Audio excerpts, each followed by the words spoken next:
Now, away from the national grid collapse, now we want to talk about the new NNPC. Of course, last week, Tuesday, 19th of July 2022, Nigeria's national oil firm transited from a corporation to a limited liability company, what you can also call a commercial entity that's marking a milestone after 44 years of establishment. But what does this portend for Nigerians? What does this portend for our economy?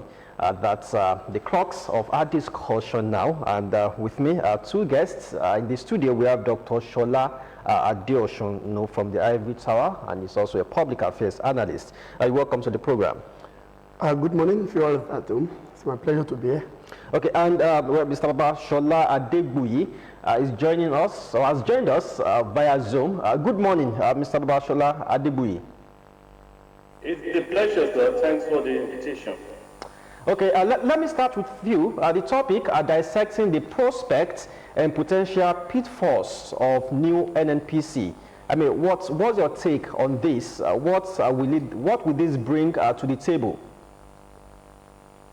Well, thank you once again. In respect of the new NNPC, sometimes I think about it and I laugh over it, because as far as I'm concerned, there is nothing different from the old NNPC and the new NNPC.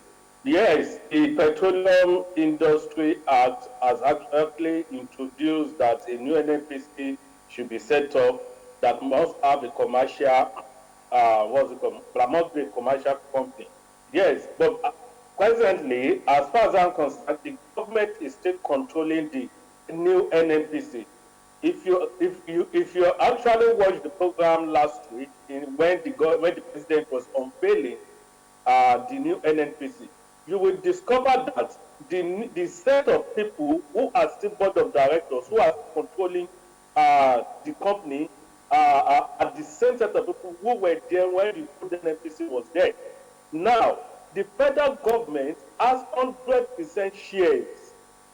Federal government has 100% shares, and they said that they are not going to be controlling the government. They are not going to control the company. If I remember the New Nigeria newspaper of old, if I remember the Daily Times of Nigeria Limited of the old, the federal government had 100% interest in those companies, and the federal government was still the one controlling the activities of the company in respect of who to be the heads of those companies. So the same thing will continue to be in respect of the NNPC, except that we are not going to have the same set of people there. But as long as we still have the same set of people there, I'm not seeing any difference.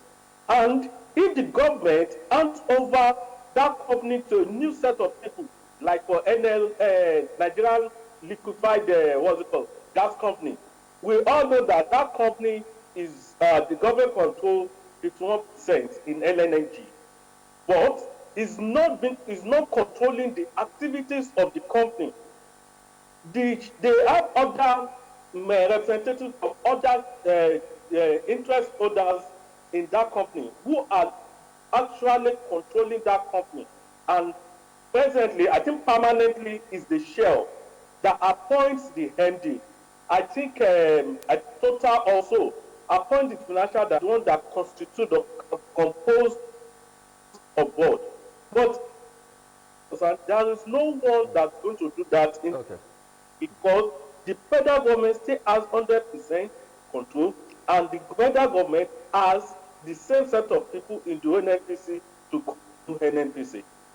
Okay, Dr. Adeokuta, we once said this because if you look at other oil-producing nations, Saudi Arabia has Saudi Aramco, Russia has Gazprom. Now we're talking about the new NNPC, Nigerian National Petroleum Company Limited.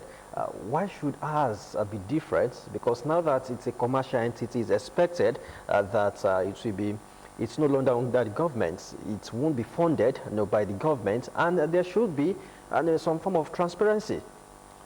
Thank you. You see, policy formulation, policy implementation, they work hand in hand.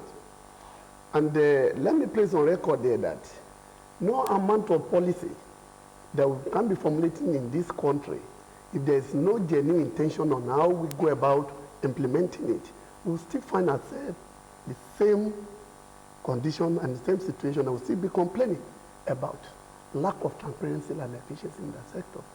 So what we are witnessing in the NNPC, to me, is not new.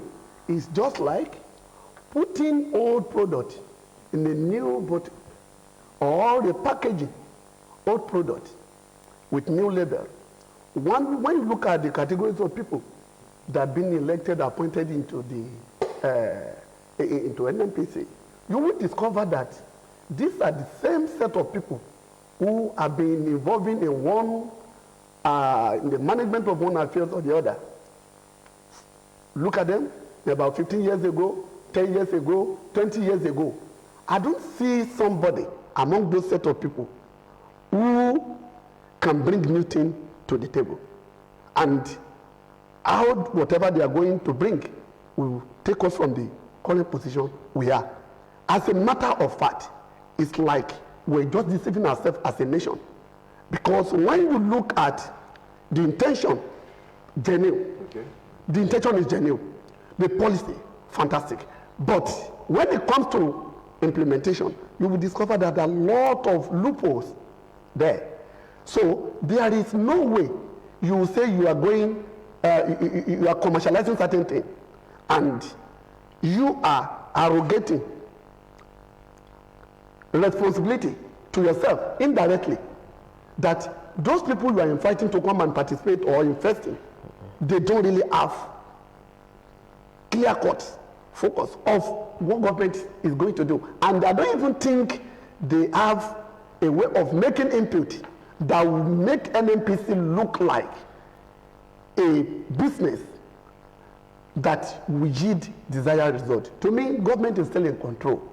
And there's no way we can do it this way and achieve desired result. For example, when you look at an area of a petroleum industrial act, that 30% will be reserved for the day-to-day running of the NNPC.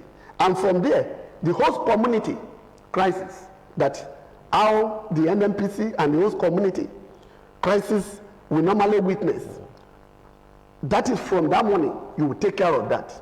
Maintenance from there, day-to-day running is there. In fact, I look at that 30% that will go into all those areas and observe that it is not enough to take care of those problems. If care is not taken, the same problem we have been experiencing will still be coming up until we come back again and look at that act and compare it to the way it is being in other countries that have been benefiting from this exercise we are about to go into. But to me, I don't see sincerity of purpose, especially in the categories of people that are in that board.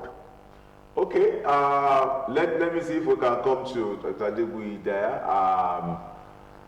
Now, what are your own expectations in case, okay, this kind of process was to be taken, and then, okay, you think this is the way it should go, this is not the way it should go. What are your own perspective, you know, particularly with what government has done? What would you have expected to have been done, you know, from looking at the entire scenario? How would you have expected government to go about this so as to make it something that everybody would have some faith in? Well, thank you very much once again. I know you are talking to me, but honestly, I didn't hear a single word of what you said. I've been complaining of audio issue to the producer, so I didn't hear a single thing. Even okay, can you hear me now? Wow. Can you still hear me now? I'm not hearing you, sir. I think that's a little. We're going to make sure we fix that, and then we'll come back to you very shortly. Now, but let me take on, while we're working on that, let me take on Dr. Adeosun here. Now you said, okay, it's commendable, whatever, but then what exactly how would you have expected a sincere attempt you know, how would you have expected it to have gone? What were the things you would have loved to see that you clap, that would make you clap for this kind of work that had been done? One, there are stakeholders. Okay. And there is need to bring all these stakeholders to the round table and ask for their opinion on how that sector can be transparently managed. For example, the what's it called? The total, the F, the Shell, the Ajib. There is no doubt that they are part of the stakeholder. Okay. So then in our own side here, Nigeria, then those caliber of people that will come together as a board or a body, any name you want to call it. So it should be done in such a way that the member of public will even have an input. Okay. They will have input. The representative of government will have an input. So now we begin to look at the appointment of those who are going to manage it. So is it going to be delegated by the government? Is it going to be sole responsibility of the government? So what should be the input of each stakeholders in that appointment and inauguration, as the case may be? If we can transparently work in that way, and the government will look at it that, look, this is the target, this is what we want. Whatever you want as a conducive environment to achieve this, we are ready to get it done. Okay. So, then, but this is our target, and this is what we want you to bring back to us, as a nation.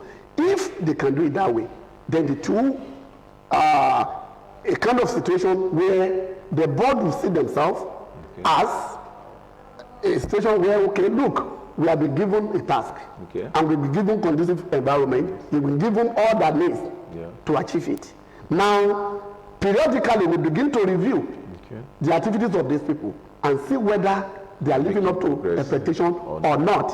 Where we observe that, yes, this will not lead us to anywhere, then there should be a legal way of addressing it. So, but the way it is now, I don't see transparency. I don't see commitment.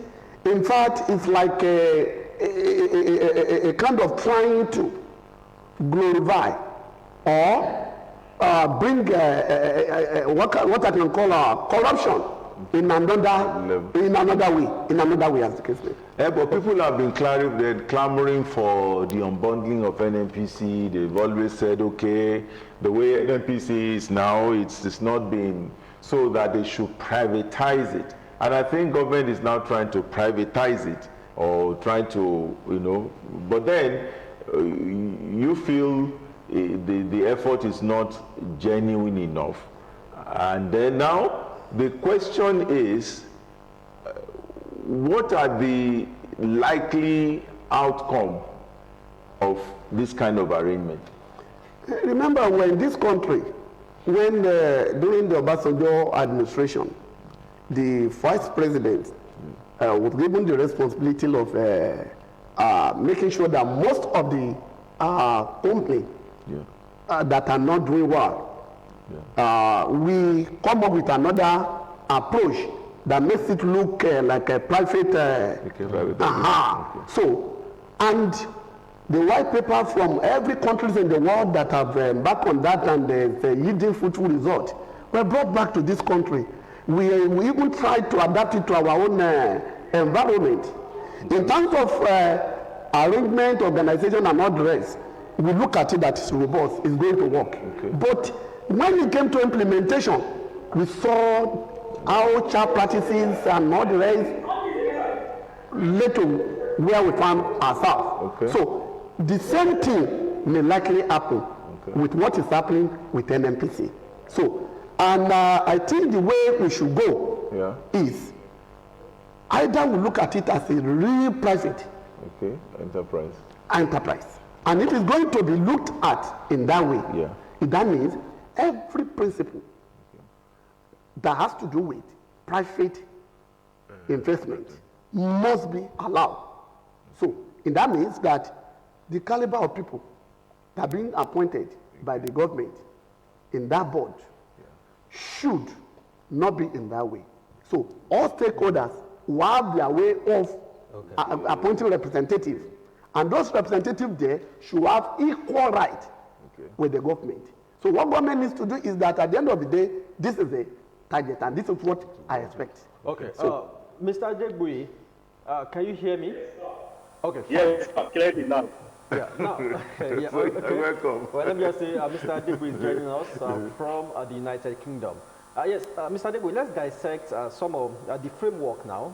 NNPC will no longer require government funding for any of its businesses.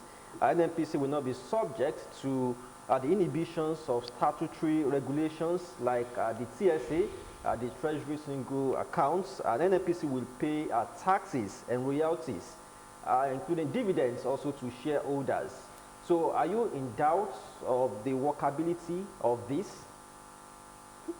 Well, as long as the federal government still has 100% interest in NNPC, I can tell you that I still have doubt in some of them, in some of those factors you listed.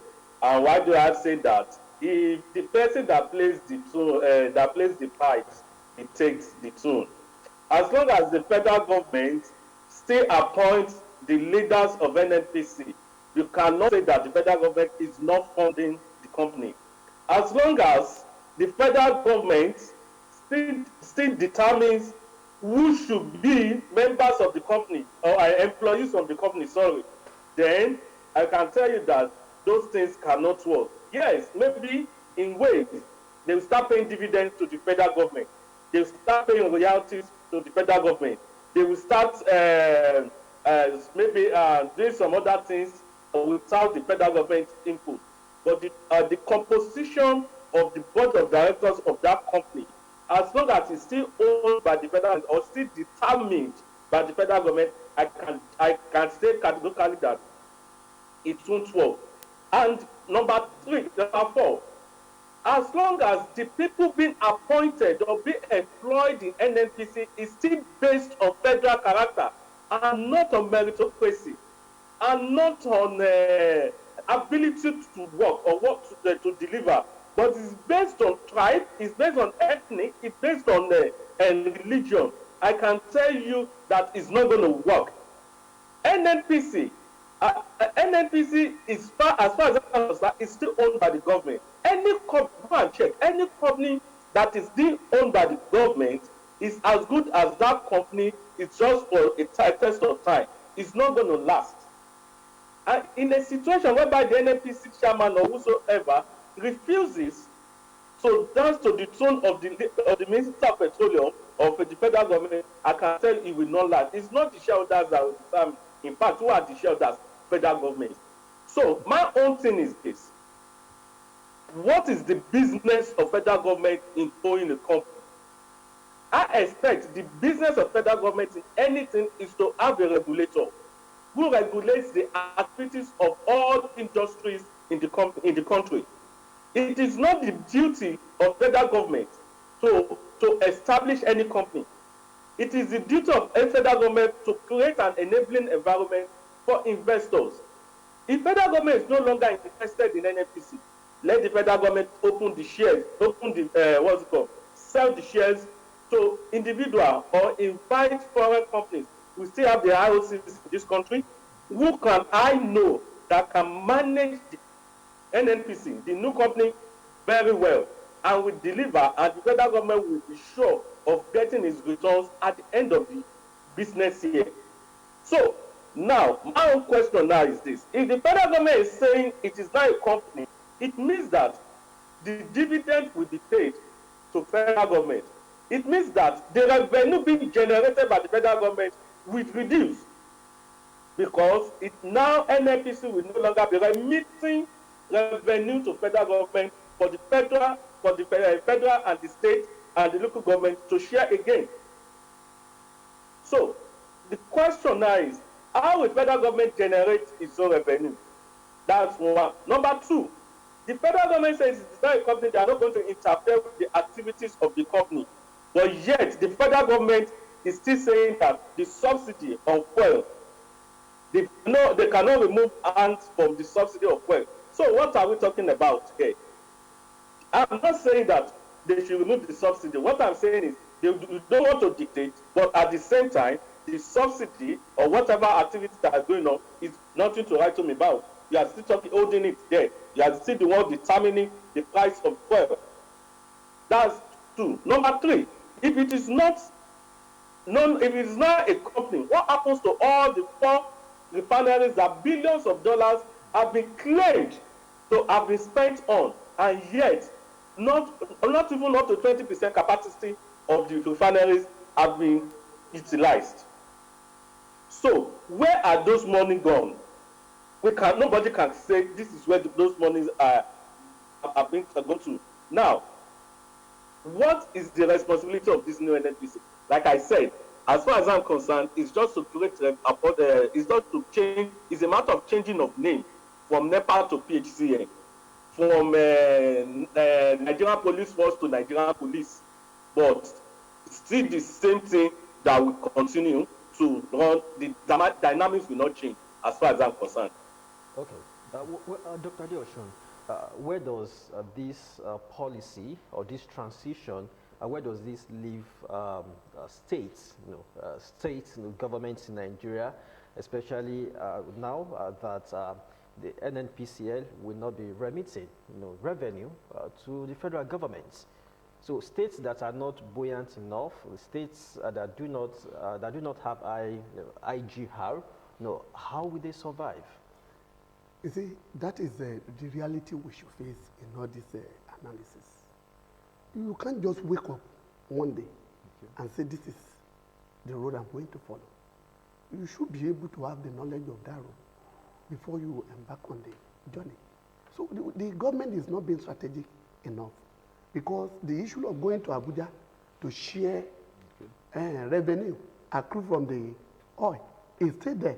A lot of states up to as we're talking now, are still owing worker salary, in spite that they are still getting money from the federal government. The local government is no longer functioning as we talk in this country, and that is the problem that even the federal government is having, because we now rely on federal government to be doing everything. At the state level, every road, every gutter, every drainage, we are looking at it should be the responsibility of the state government or the federal government should come. And whereas the local government and the government are very close to the grassroots in terms of development. Now, with this arrangement, that means that money, if at all, is genuinely remitted to the federal government. So it will be going to the federal government. So they will no longer go to Abuja to share money. The revenue coming to each state will be affected in one way or the other. Then there are some states that didn't even supposed to exist as a state, but have been created for political reasons. Now, what happened to those states? What happened to the staff there? What even happened to the citizen of that state as well? Then, when you now look at it holistically, we need to first of all look at other sources of income as a nation. Now, with this arrangement, there is fear. And the fear is that money will be going straight to the federal government.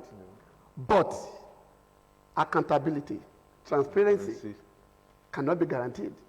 So, and because the state is interested, this local government is getting part of the money. In the part, that is why when they go there, we all know what happens.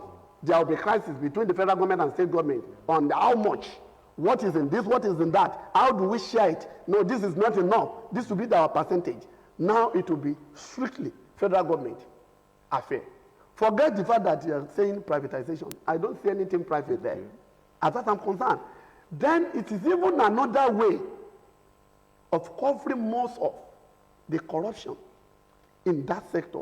Remember, most of the refinery companies in Nigeria, in the past, maybe about 2-3 years ago, announcement was made that you're going to revive all these refineries and huge amount of money in that sector. Nobody has given account of what they have done in that sector. What is the position of the refinery? How do we spend the money? I think it's a way of covering up, opening a new chapter without giving account of what they have done in that sector up to now.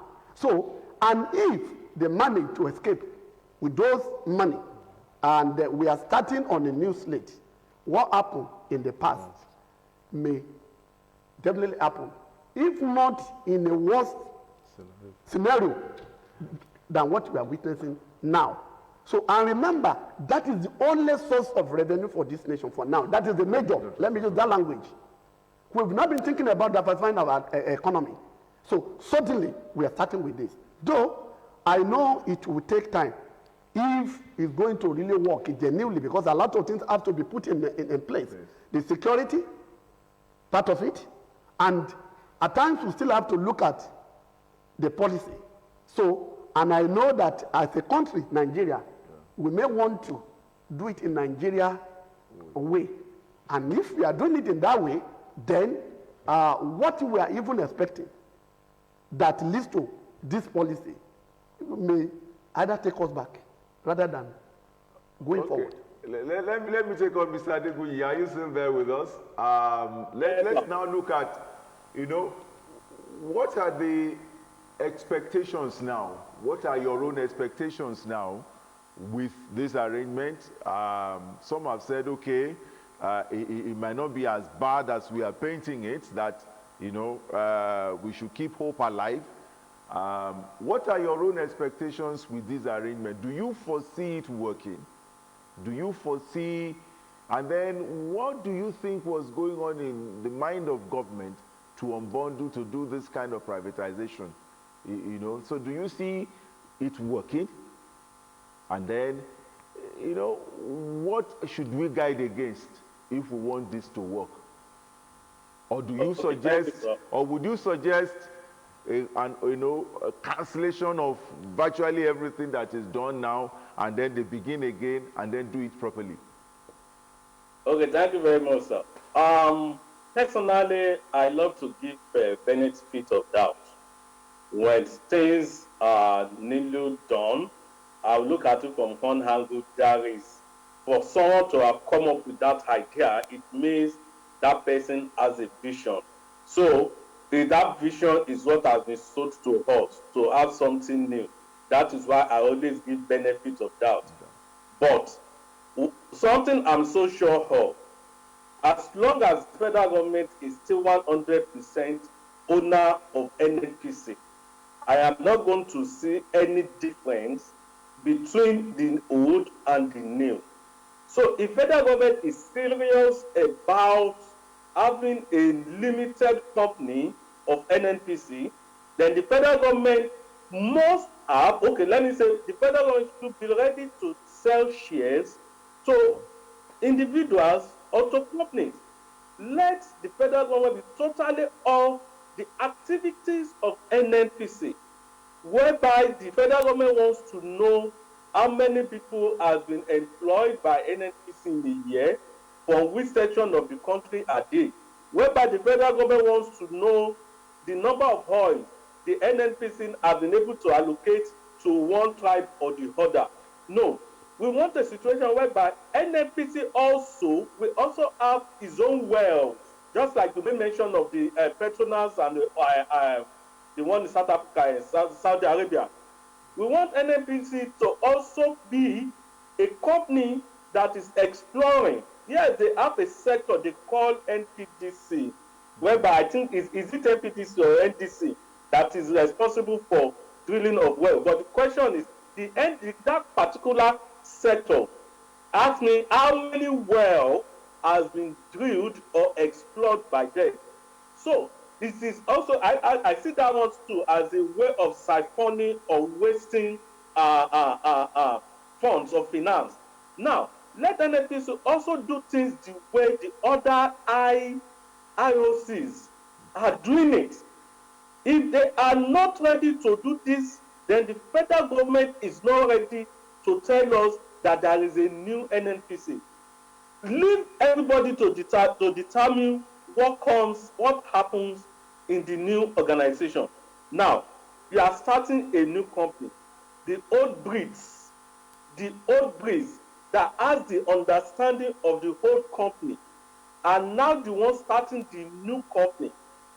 So I am not expecting something different until new hands who have the understanding of how to run private organization are injected into the boards and allow them to perform the works of their hand and make that changes.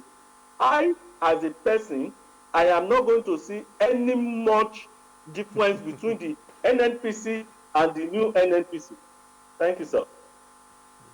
Okay, we could take that as parting shots because our time is fast spent. Okay, your message as we round up the show. Well, as a nation, with good people, good idea, good policy, the implementation is always our problem.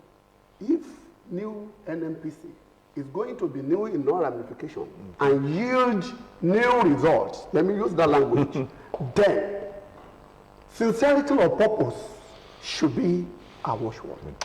Okay, sincerity of purpose should be our watchword. Many thanks, Mr. Babashola Adebuyi, from the United Kingdom. Thanks for joining us via Zoom. Thank you once again for inviting me. It's a pleasure.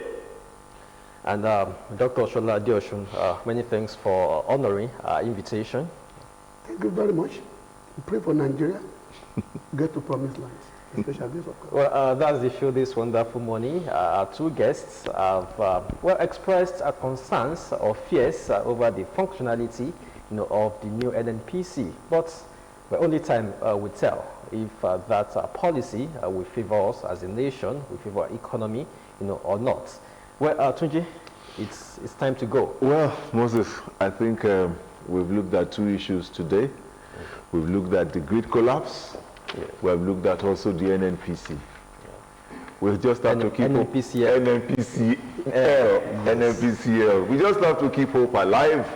We just have to hope that government knows what it's doing, and government will do the right thing and put the right egg in the square pegs in the square holes. So that's the package for this week, the Wednesday edition of New Dawn. New Dawn will be back again on Friday, but we will be here again, God willing, next Wednesday. Good morning.